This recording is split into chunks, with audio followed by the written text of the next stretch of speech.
در نخستین هفته دعوت تیرماهی نوسکران از ولایت سوخت حدود 1,500 جوانان به صف ارتش پیوستند و بیش از 50% نقشه دعوت را از این منطقه پر کردند. از بین 18 شهر و نواحی سوخت ناحیه شهرستان توانست در این معرکه پیشرفت باشد و 100% شمار معین شدگان دعوت شده را بفرستد. طبق عادت چند ساله مقامات سوخت، همه اسکران نو دعوت شده را به نمایشگاه بهارانه ناحیه باباجان غفورов جمع آوردند و در حضور هزارها دانشجویان و پیوندان با مراسم نانگزان جوانان دعوتی را گسل نمودند.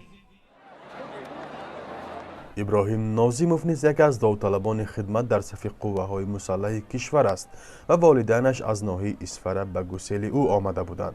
و متخصص زبان انگلیسی است و در آینده نمی‌خواهد در مقامات نظامی کار کند، اما با این وجود خواست به صف ارتش پیوندد.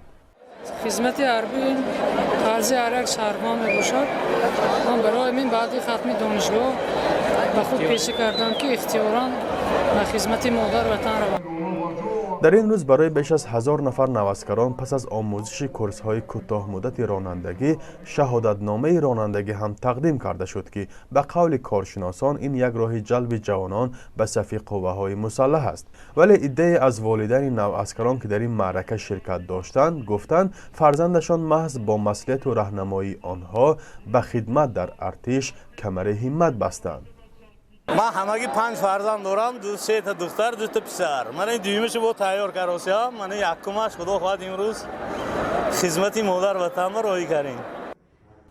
مظفر باباجانوف کارشناس حربی دفتر آزادی‌های شهروندی و رئیس تشکیلات اجتماعی والدین سربازان ولایت سوخت میگوید همه ساله با شروع موسم دعوت ساکنان از جلب مجبوری فرزندانشان نیز به ارتش شکایت میکنند. تنها در موسم بهاری امسال 6 نفر نواسکران با ادعای به قول ابله شدنشان مراجعت کردند. هرچند مقامات نه همه این شکایت ها را قبول دارند و سری وقت رسیدگی به آن میکنند.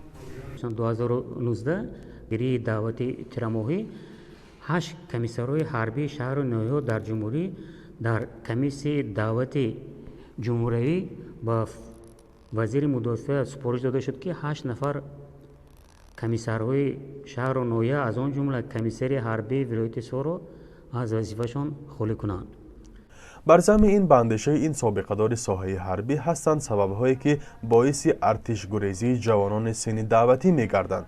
سست بودن کارهای فهماندهی در بین والدین و دعوت شونده، عامل‌های کورپسیونی، شکنجه و مناسبت سرد و شرایط بد در قسم‌های حربی و نبود امتیازهای کافی برای سربازان نمونه از آنهاست. ولی وزارت دفاع تاجیکستان پیوسته تاکید می‌کند که در مقایسه با سالهای پیش شرایط خدمت جوانان در ارتش بهتر شده است و شماره آنهایی که اختیاری به خدمت می‌روند افزوده است.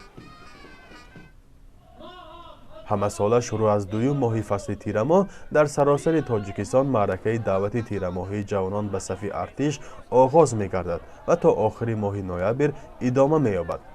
امسال شهروندان سالهای تولد 1993 2002 به خدمت حربی سفربر می‌گردند.